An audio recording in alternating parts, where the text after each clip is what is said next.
Hey, if you're looking for different results in your business, you might want to try something different, and that might mean getting a little coaching. Well, good news, you can get a 60-minute free coaching session where you're going to get a plan, a full game plan, and the scripting you need to change your business, all for free. If not, you just continue with what you're doing, no big deal. So why wouldn't you take a look at something new? A free 60-minute coaching session. Just click the banner you see right here, over on your right. Might have to scroll down a little bit, but you'll see it right over there.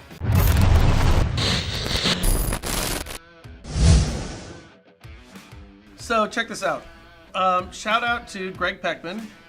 17,782 leads from Listing Booster in the last year. Nice. 17,782. Nice. It's quite a lot. We got Scott Schuwerk. He's got 12,526. Goodness. Jason Sykes has 8,991. All from Listing Booster. All from Listing Booster in the last year. Nick Carter's a bum. Oh, so is Dave Goldberg. Dave Goldberg has 7,255. Oh, come on! Nick Carter, another bum, 7,245. Oh, come on! And Keith Goringer, God, you really need to pick it up, dude. You only got 5,748 leads. Let's get with it. Michael Try Molly, to keep up. Ed Stoyanovich, Jim Potts. Oh my God, I could go on. Nick Carter, Scott Center, Andy Boyum. These guys are. I don't know what you're doing, man, because your business is not as strong as it was last year. Listing Booster is a way to stay in front of agents, to earn their business, and to generate leads and closings like you've just never done before. Jump onto one of our webinars. You want to be a stud like these guys and gals. I don't get why anyone wouldn't do it. Anyways, moving on. Now this Click the banner over on your right or down below. Okay. Go! All right, so Fannie Mae guarantees or owns right now over 17 million mortgages. Wow. Now think of that. That number is extraordinarily high. It's a lot. Right now, less than 1% of that portfolio, less than 1% is delinquent. Yay! And that is fantastic because if it changes, they are screwed.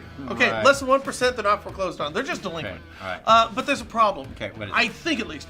Fannie Mae has only $1 for every $60 it insures or owns mortgages on. Wow. Now, people say Wall Street is over leveraged. Look at Fannie Mae. My goodness.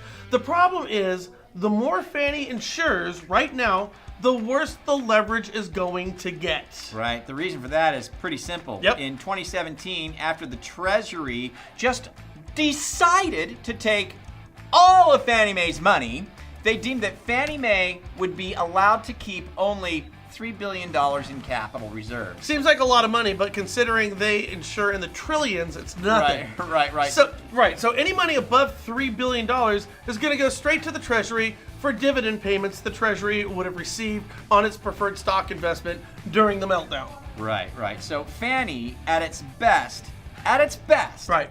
can only keep $3 billion.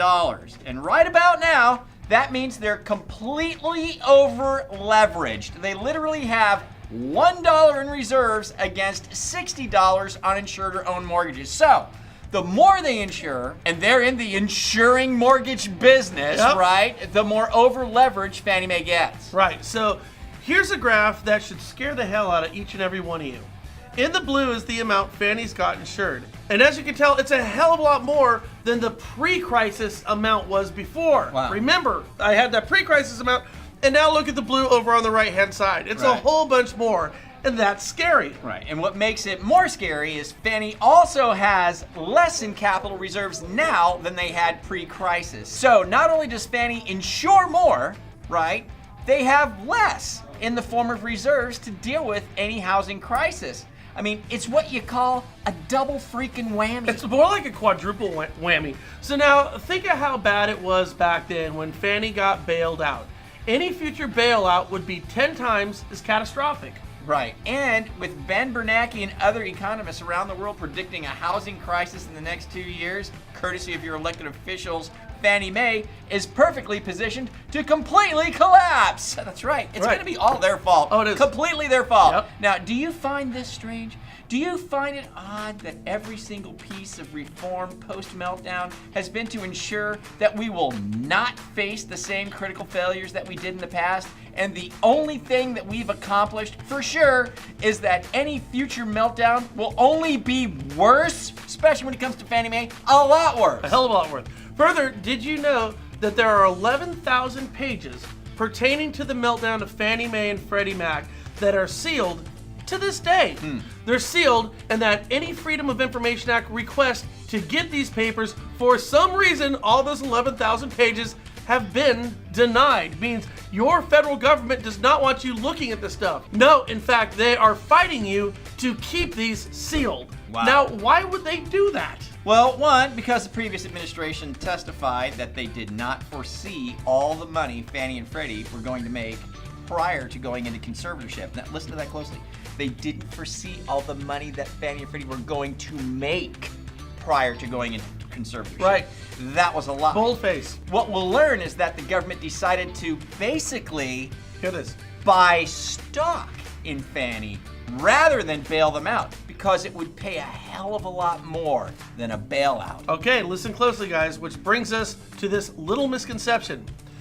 Fannie Mae, and Freddie Mac for that matter, were not bailed out. I'm gonna say it again. Fannie Mae was never bailed out. Fannie Mae was not the largest bailout in the history of the country or the world. Why? Because Fannie Mae wasn't bailed out. The US government rather bought preferred stock in the amount of 80% ownership of the largest and most profitable companies in the world, that being the government-sponsored enterprises Fannie Mae and Freddie Mac. And if the government were to unseal the 11,000 pages of Fannie Mae documents, you would learn the government knew this and decided to take a stock option rather than a bailout that would get paid back. And by knowing what was to come, Which was going to be, they're going to make a hell of a lot of money, more money than any company in the history of the world. right, that makes what occurred the largest case of insider trading. It really does look this way, right? Ever perpetrated on the US markets. Yep. And it was done to you by your federal government. Oops! So to summarize, guys, the GSEs are in a bad way undercapitalized. Based on current regulations, every loan guaranteed by Fannie Mae and Freddie Mac just puts them in an even more precarious position. They insure more and they have less than ever before, and based on how the government bought stock rather than bailed them out like they did with everybody else, there's no great solution in the future. Oh, and the same people, like Ben Bernanke, who says our market is about to fall off a cliff, thus destroying Fannie Mae potentially, well, it's the same people who set the terms that all but guarantee their failure. This is pretty trippy. The takeaway here, it wasn't a bailout. No, it was a stock option purchase. Right. And because they had insider knowledge, it is insider trading and it is illegal, totally illegal. And it was perpetrated on the US taxpayer by the US government. Now I'm gonna tell you what else is in those 11,000 pages. Why? The same people who are looking at getting rid of Fannie Mae and Freddie Mac right now. Oh, we can't have these companies right now. Look at how shitty they're doing. Right. Well, yeah, they are because of you. The same people who are setting the terms for restructuring Fannie and Freddie are the same people that are going to replace Fannie and Freddie in the private sector who are going to make a killing doing this.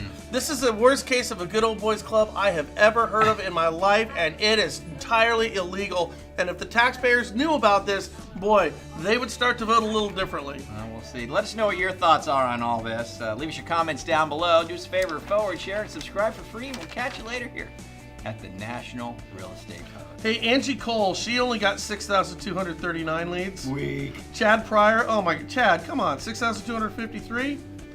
Eric Stepp, he got 6,590 leads. Guys, you gotta get Listing Booster. Let us train you how to get these leads. Even if you've had it before, you just weren't doing it right, and we've Right. changed. It's easy Boy, to do. it is the best system to stay in front of real estate agents and be indispensable to their business. I'm telling you, click the banner right over there, bye. Bye.